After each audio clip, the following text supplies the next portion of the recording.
What happened when an undercover CEO decided to trade his suit for a simple uniform and get hands-on with the staff? Welcome, incredible listeners. Your passion for justice and integrity is what makes stories like this so powerful. Today's tale isn't just about a CEO's undercover mission. It's about uncovering the truth behind a toxic workplace, taking bold action, and transforming a company's culture from the ground up. Stay with us as we dive into a story of courage, leadership, and the hard truths that can change the future of a business. You won't want to miss this. Jacob Taylor, the CEO of a successful fast food chain, sat alone in his sleek office, staring out the window at the bustling city streets below. Despite the company's impressive growth, something didn't sit right with him. The reports from the district manager were always glowing, sales were up, customer satisfaction was steady, but deep down, Jacob felt a sense of unease that wouldn't go away. He had built the company from the ground up, working his way through the ranks and gaining a deep understanding of what it took to make a restaurant thrive. But as the CEO, he found himself increasingly disconnected from the daily struggles of his employees. He had once been a part of the kitchen chaos, dealing with the mess, the stress, and the rewards of hard work alongside the crew, but now his time was consumed with meetings, expansion plans, and corporate strategy. The day-to-day operations, once so familiar, had slipped out of his grasp. The rise in customer complaints and the increasing turnover of staff at one of his locations had caught his attention, but it was the quiet whispers from employees that struck him the hardest. Rumors about mistreatment, a toxic manager, and unhappy workers had begun to surface. Jacob had always prided himself on being a hands-on CEO, the type of leader who led by example. But with the company's expansion, he found it harder to keep in touch with his roots. His old instincts, the ones that had helped him connect with employees, were fading. Jacob knew that this disconnect was hurting the company, and it gnawed at him. The truth was, he didn't trust the reports anymore. He had built a brand on the promise of quality service, but what was happening behind the scenes wasn't aligned with the values he had fought so hard to establish. Sitting there in his office, Jacob made a decision that would change everything. He could no longer rely on second-hand reports or the sanitized version of reality fed to him by his managers. He had to get back to the front lines. He needed to see for himself what was happening. No more meetings, no more spreadsheets.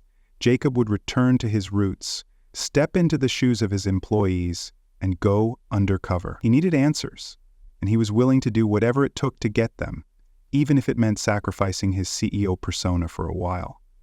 The road ahead would be difficult, but Jacob was ready to confront the truth, no matter how uncomfortable it might be. Jacob arrived at the fast food location early in the morning, a far cry from the polished image he typically projected as the CEO. Dressed in a simple uniform, complete with a name tag that read Doug, he was nearly unrecognizable. His hair was unkempt, and he wore thick glasses to complete the disguise, purposefully shedding his corporate persona to blend in with the rest of the crew.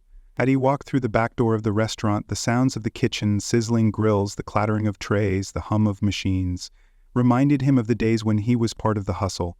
But today, he was just another crew member, trying to make his presence as inconspicuous as possible. He was paired with Megan, a veteran employee who was tasked with showing him the ropes. Megan quickly assigned him basic tasks, busting tables, restocking napkins, and clearing trays. She was efficient but weary, and Jacob could feel the tension in her movements. Her words, though polite, lacked the enthusiasm he remembered from his own days in the restaurant. As Jacob moved around the dining area, he noticed the strain on the employees' faces. There was a visible exhaustion that went beyond the usual fatigue of a busy lunch rush. The energy in the air felt off, as though everyone was on edge, constantly looking over their shoulders. Jacob spent the next few hours quietly observing, moving between the kitchen and the front of the house, watching how the staff interacted with each other. He saw how the team worked quickly but mechanically, with little joy or camaraderie. At one point, Jacob caught a glimpse of Cheryl, the manager, barking orders from behind the counter. Her voice was sharp, demanding, and when she spoke to the employees, there was no warmth or empathy, only criticism. The more Jacob observed, the clearer it became. This wasn't just a busy restaurant with a few hiccups. There was something fundamentally wrong with the way this place was being run. He watched as staff members rushed through tasks without support, their faces tight with anxiety. He could see the cracks in the culture, the low morale, the lack of teamwork, the fear that kept employees from speaking up. Jacob had built this company with a foundation of care and respect for the workers who made it all happen. Yet here, in this location, that foundation had eroded. Jacob's heart sank as he realized just how far things had deteriorated. As the shift wore on, he knew that he needed to dig deeper to understand just how deeply these issues ran, but for now, he kept his head down, moving with purpose but also taking careful note of every small detail, every whisper of discontent that passed between the staff. The truth was starting to emerge, and Jacob was ready to face it head on. As Jacob settled into his undercover role, it didn't take long for him to identify the root of the unrest: Cheryl, the restaurant manager. From the moment she stepped onto the floor, barking orders and scanning the room with a cold, calculating eye, Jacob could sense the toxic atmosphere she had cultivated. Cheryl's authoritarian style was abrasive, to say the least. Her interactions with the staff were far from encouraging. They were punctuated with sharp commands, harsh criticisms, and an unsettling lack of empathy. Jacob observed how she constantly hovered over her team, nitpicking at every little mistake, no matter how minor. If an employee didn't meet her high expectations, which were nearly impossible to meet, she would call them out loudly in front of customers. The humiliation was palpable. At one point, Jacob watched as Cheryl reprimanded Megan for not moving quickly enough while cleaning the tables. Megan's face flushed with embarrassment as Cheryl snapped, "This place isn't a daycare, Megan. Get it together or you'll be the next one out." The words stung, not only for Megan, but for Jacob, who recognized how deeply her words cut. Cheryl's management wasn't about building a team, it was about enforcing compliance through fear. Even when the team was working at full capacity, Cheryl wasn't satisfied. Her expectations seemed endless. Jacob witnessed her berating Linda, the fryer operator, for taking too long to prepare an order, despite her arthritis. "If you can't keep up, maybe you need to think about whether this job is for you," Cheryl snapped, showing no understanding of Linda's physical limitations. It was this lack of compassion that struck Jacob the hardest. But what truly revealed the depth of the problem was the way the employees reacted. No one challenged Cheryl. No one stood up for themselves. Instead, they just took it, their heads down, eyes cast to the floor, silently enduring the harsh words. Jacob could see the fear in their eyes, the quiet exhaustion that weighed them down. Tasha, the young server who had been forced to continue working despite her injury, gave Jacob a small, pained smile when he asked if she was okay. But she quickly looked away, clearly uncomfortable speaking out. It became clear that Cheryl's management style was not just a series of isolated incidents. It was a pattern, a systemic issue that had been festering for far too long. Jacob felt his anger rise, but he knew he had to remain patient, gather more evidence, and fully understand the extent of the problem before he could take action. As Jacob spent more time observing the staff, the underlying struggles of the employees began to reveal themselves in quiet, offhand conversations and subtle gestures. Dylan, the cashier, appeared outwardly cheerful, but Jacob could see the exhaustion in his eyes. During a short break, Dylan confided in Jacob that he had been working double shifts to cover for others who had quit, without receiving any extra pay or recognition. "If I don't show up, they'll find someone else," Dylan said, his voice barely above a whisper. It was clear to Jacob that the constant pressure to keep up with unrealistic demands had taken its toll on the young employee. Dylan's smile was forced, a mask for the anxiety he felt about losing his job every time something went wrong. He was afraid to speak up, knowing that any perceived weakness might cost him his position. Megan, too, was quietly struggling. Jacob noticed that she worked tirelessly, training new employees and managing the floor, but there was an air of resignation about her. During a brief conversation, Megan admitted that she was just trying to survive under Cheryl's harsh regime. She had once loved the job, but Cheryl's constant criticisms had drained her passion. "I don't even know why I stay," she confessed, her voice tinged with frustration. "But I've been here so long, I can't walk away now." The others? They're just waiting to leave. They don't even give 2 weeks' notice anymore. They just walk out. Megan's words struck Jacob deeply, It wasn't just that they were unhappy. They were demoralized, trapped in a toxic environment that had stolen their motivation and pride. Then there was Linda, the veteran employee who had been at the restaurant for over a decade. Jacob noticed her slow movements as she worked the fryer, her hands trembling slightly as she prepared food. Linda's physical condition, compounded by arthritis, made her job harder, but she never complained. Instead, she silently bore the brunt of Cheryl's scorn, knowing that speaking up wouldn't help. When Jacob spoke to her during a quiet moment, she revealed how Cheryl had been pressuring her to work faster, even when her condition made it painful. "I've been here long enough to know the rhythm of this place," Linda said quietly, her voice full of weariness. "But it's like Cheryl wants me to move at a pace I just can't anymore. It's either keep up or leave, and I don't know where else to go." Tasha, the young server, wasn't much different. Jacob noticed a slight limp in her step as she moved around the dining room. During a lull in the shift, she admitted that she had sprained her ankle the previous week, yet was still being pressured to work long hours without breaks. "Cheryl said if I can't handle it, I should stay home, but I need the hours. I need this job," she said, her eyes downcast. Tasha's voice trembled as she spoke, betraying her fear of losing her job. It was clear that the staff wasn't just struggling with the workload. They were quietly fighting to survive under Cheryl's oppressive rule, each of them carrying their own burden in silence, too scared to ask for the help they so desperately needed. Jacob realized the depth of the problem. It wasn't just about bad management. It was about a culture of fear that had seeped into every corner of the workplace. Jacob had been undercover for several days now, quietly observing the suffocating environment that had taken root in the restaurant. He had seen enough to understand that the employees weren't just struggling with the demands of the job, they were suffering under a culture of fear and exploitation fostered by Cheryl's authoritarian rule. But it wasn't until he overheard Cheryl's latest tirade that the reality of the situation hit him with full force. It was during a quiet afternoon lull when Jacob overheard Cheryl scolding Linda, the fryer operator, for taking too long to prepare an order. "If you can't keep up, then maybe you should retire," Cheryl sneered, her words cutting deep. Linda, who had been with the restaurant for over a decade, was visibly exhausted and in pain, but Cheryl showed no empathy, only cold, relentless criticism.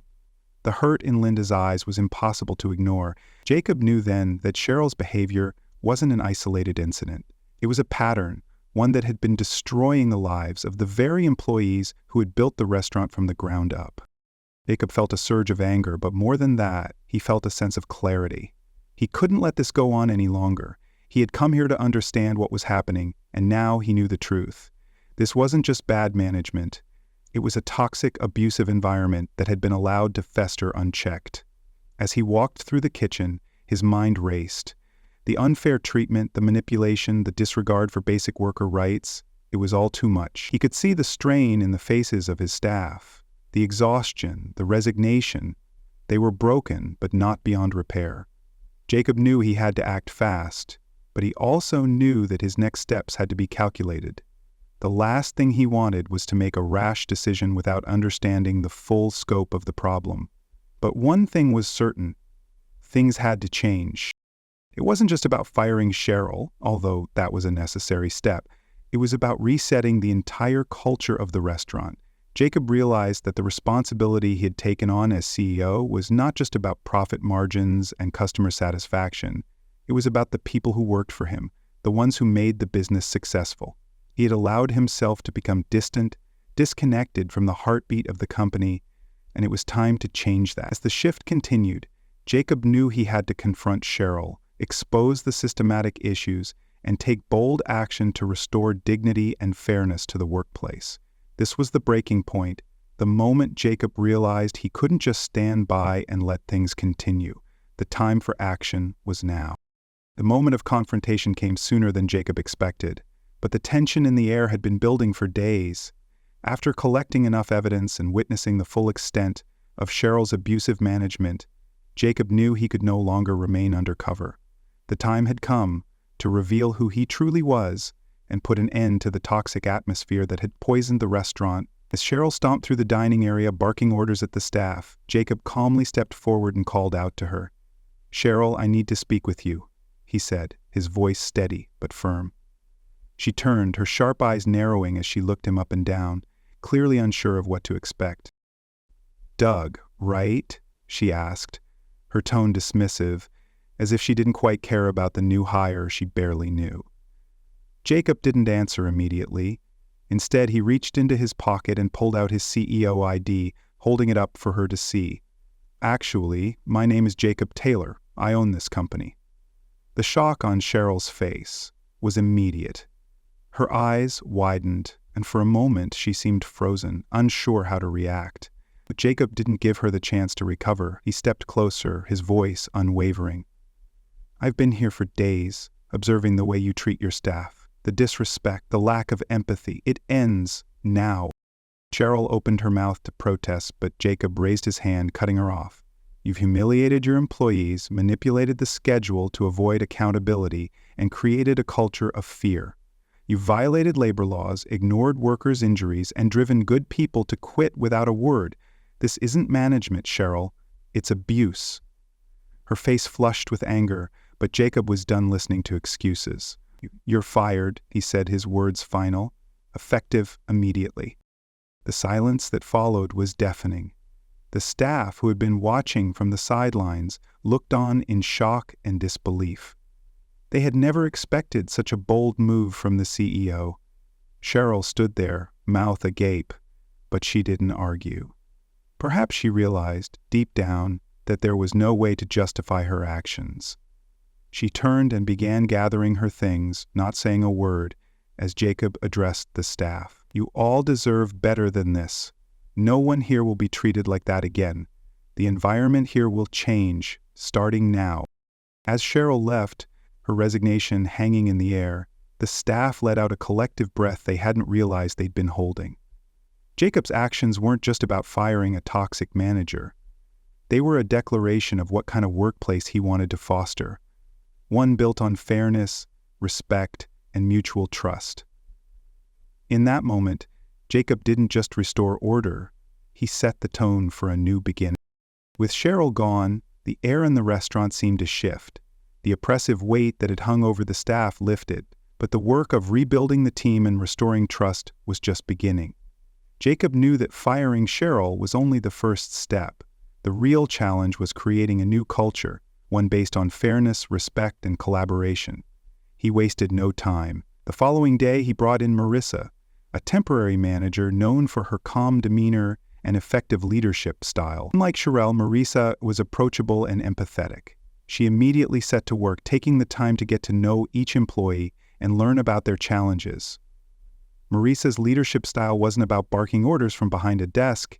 It was about rolling up her sleeves and leading by example, whether it was helping clean tables during a rush or providing guidance to the new hires.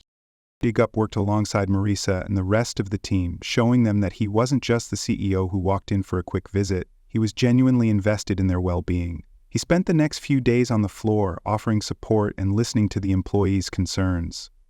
For the first time in a long while, the staff felt heard. They were no longer afraid to speak up or share their thoughts. Jacob also made it clear that he was there to stay, not just as a figurehead but as a hands-on leader who would prioritize the people who made the company successful. One of the first things Jacob implemented was a new feedback system, giving employees the chance to voice their concerns anonymously. No longer would they have to rely on whispers and side conversations. If something was wrong, they could speak up without fear of retaliation. The new system wasn't just about identifying issues, it was about building a foundation of trust. Jacob made sure that any concerns raised were addressed immediately, and he held himself and his team accountable. He also implemented more flexible scheduling and ensured that labor laws were followed to the letter, offering the staff the breaks and accommodations they deserved. Slowly but surely, the mood in the restaurant began to shift. Megan, who had been struggling under Cheryl's regime, was promoted to a leadership role, and Jacob made sure she had the resources and training she needed to succeed. Tasha, who had been working with an injured ankle, was given lighter duties and offered the option to take medical leave, which she gratefully accepted. Dylan, Linda, and the rest of the crew were reassured that they wouldn't face unfair treatment again. The changes weren't instant, but the difference was clear. Jacob could feel the shift in the atmosphere. There was a sense of pride, of teamwork that hadn't been there before. The restaurant was starting to feel like a place where people wanted to work, not just a place they had to survive. Trust was being rebuilt, one action at a time, and Jacob was determined to make sure that it would last. As the days passed, Jacob found himself standing at the heart of the restaurant, watching the team work together in harmony. The once tense and fractured environment had been transformed into a place where employees felt supported, valued, and respected. For the first time in a long while, Jacob allowed himself a moment of reflection. He had come into the restaurant as an undercover CEO, expecting to find a few issues that could be easily fixed with a few managerial adjustments. What he discovered was far more profound.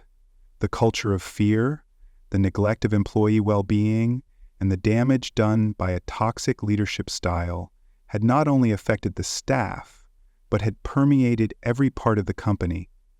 The root of the problem wasn't just poor management. It was a breakdown in the values he had once championed. The experience forced him to confront his own disconnection from the front lines and realize how far removed he had become from the very employees who had helped build the business. Jacob's transformation was not just about what he had done for the restaurant. It was about what he had learned about himself as a leader. The pressure of expansion and corporate success had clouded his judgment, and he had unknowingly allowed the company to drift away from its core values. Going undercover had given him the chance to reconnect with his roots, to see the restaurant through the eyes of the people who made it thrive. He now understood that leadership wasn't just about making profits or hitting targets. It was about the people. It was about the ones who worked the long hours, who faced the challenges, and who kept the wheels of the business turning. He realized that his true responsibility as CEO was to ensure that the company wasn't just successful in numbers, but that it was a place where employees felt safe, supported, and empowered. Standing in the dining room, Jacob observed the staff working together smoothly. Marissa was calmly guiding the team through the lunch rush, Megan was helping train a new hire, and Tasha, fully recovered, was taking orders with a smile. The restaurant no longer felt like a battleground. It felt like a community. Jacob knew there was still work to be done, but the foundation had been laid. He had learned that changing a company's culture didn't happen overnight, but it also didn't take corporate policies or flashy initiatives. It took real, personal commitment. The transformation wasn't just about the restaurant. It was about Jacob's own evolution as a leader. From this moment forward, he knew his approach would be different. He would lead with empathy, integrity, and a deep commitment to the people who made his business successful. The restaurant was no longer just a business. It was a place where people could thrive, and Jacob was determined to make sure it stayed that way. The story of Jacob Taylor's undercover investigation and the transformation of his restaurant highlights an important lesson about leadership and the value of empathy. Jacob's journey shows that successful leadership goes beyond financial metrics and strategic growth. It's about caring for the people who drive the business. By stepping into the shoes of his employees and witnessing firsthand the toxic culture that had developed under poor management, Jacob learned that ignoring employee well-being can lead to long-term damage, not just in morale, but in the overall success of the company. The key takeaway is that leaders must remain connected to their teams, understand their struggles, and foster a culture of respect and fairness. Effective leadership is about creating an environment where employees feel valued, heard, and empowered to do their best work. Jacob's decision to confront the issues head-on, take responsibility, and make meaningful changes shows that leadership requires courage, vulnerability, and a commitment to both people and progress. The story teaches that when leaders prioritize their employees' welfare, they don't just build a better company, they build trust, loyalty, and a foundation for sustainable success.